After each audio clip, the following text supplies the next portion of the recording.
In lesson 19, we would study about proteins. What are proteins? What is the structure of proteins and how proteins function in the body? Proteins are highly complex substances that are present in all living organisms. Proteins are of great nutritional value and are directly involved in the chemical processes essential for life. They provide you structural support, storage, transport of other substances, help in intercellular signaling, help in movement, provide you defense against foreign substances. Proteins are the main enzymes in a cell and regulate metabolism by selectively accelerating chemical reactions. Humans have tens of thousands of different proteins, each with their own structure and function. Proteins are most abundant organic molecules in living systems and are way more diverse in structure and function than any other class of macromolecules. A single cell can contain thousands of proteins, each having a unique function. Although their structures like their functions vary greatly, but all the proteins are made up of one or more chains of amino acids. First, we would look into the protein functions. Proteins act as antibodies, and antibodies bind to specific foreign particles such as viruses and bacteria and help to protect the body against different diseases. In example, you can take immunoglobulin G, that is known as IgG, that is an antibody and basically protein in nature. Similarly, enzymes. Enzymes carry out almost all the thousands of chemical reactions that take place in cells. They also assist with the formation of new molecules by reading the genetic information stored in DNA. A number of enzymes are present that are involved in it, like phenylalanine hydroxylase. Proteins act as messenger molecules. Messenger proteins, such as some types of hormones, transmit signals to coordinate biological processes between different cells, tissues, and organs, like growth hormone, etc. Similarly, proteins act as structural component. These proteins provide structure and support for cells. On a larger scale, they also allow the body to move, like actin filaments. Similarly, transport and storage is also one of the functions that is provided by proteins. These proteins bind and carry atoms and small molecules within cells and throughout the body, like ferritin molecules.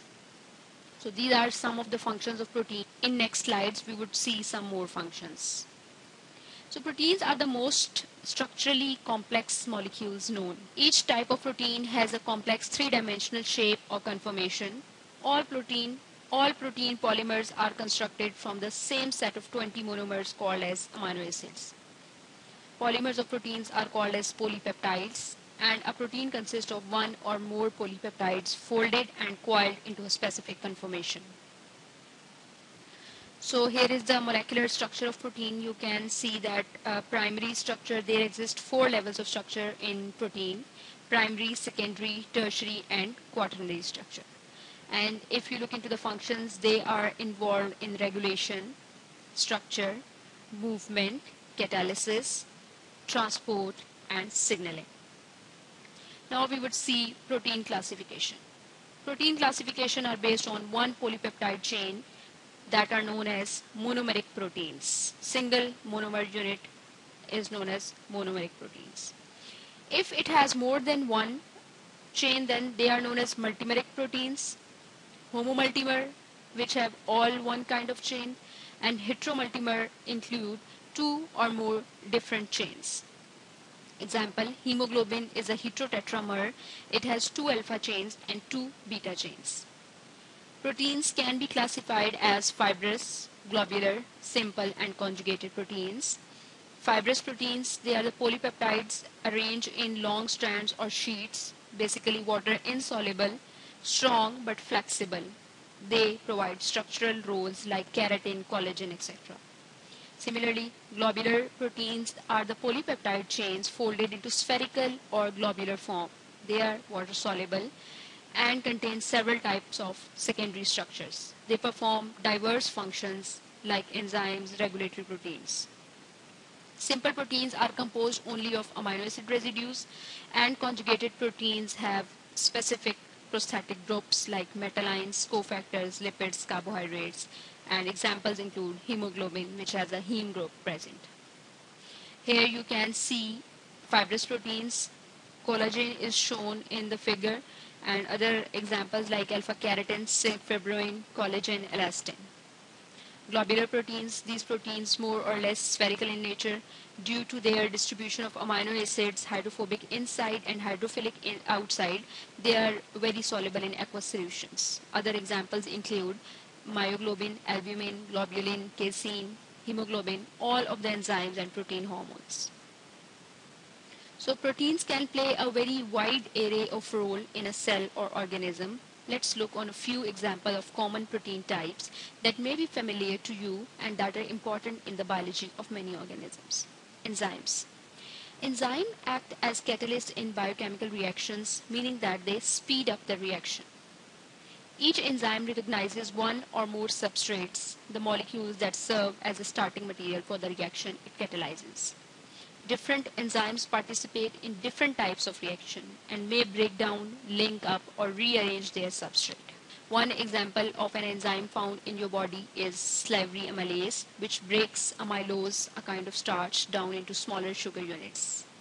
The amylose doesn't taste very sweet, but the smaller sugar do. This is why starchy foods often taste sweeter. If you chew them for longer, you are giving salivary amylase time to get to work. Salivary amylase works best in slightly alkali conditions so that mouth usually has a pH of 11. Next are the hormones. Hormones are long-distance chemical signals released by endocrine cells. They control specific physiological processes like growth, development, metabolism, and reproduction. While some hormones are steroid-based, others are protein in nature. These protein-based hormones are commonly called as peptide hormones. For example, insulin is an important peptide hormone that helps regulate blood glucose levels. When blood glucose rises, specialized cells in the pancreas release insulin. The insulin binds to the cells in the liver and other parts of the body, causing them to take up the glucose. This process helps return blood sugar to its normal resting level. So insulin is a hormone and it is protein in nature. So overall we can say that according to the role we can also classify the proteins. Some are digestive enzymes like amylase, lipase, pepsin. They break down nutrients in food into small pieces that can be readily absorbed. Similarly in transportation, hemoglobin is an important carry substances throughout the body in blood or lymph. On the basis of structure, we can give examples of actin, tubulin, keratin. They build different structures like the cytoskeleton. In hormone signaling, insulin, glucagon, they coordinate the activity of different body systems. In defense system, we can memorize antibodies. They protect the body from foreign pathogens. In contraction, myosin is involved, which carry out muscle contraction. For storage, legume storage proteins, egg white, albumin, etc. They provide food for the early development of the embryo or the seedling. Hope so. You have cleared the concept of protein, their structure, function, and type.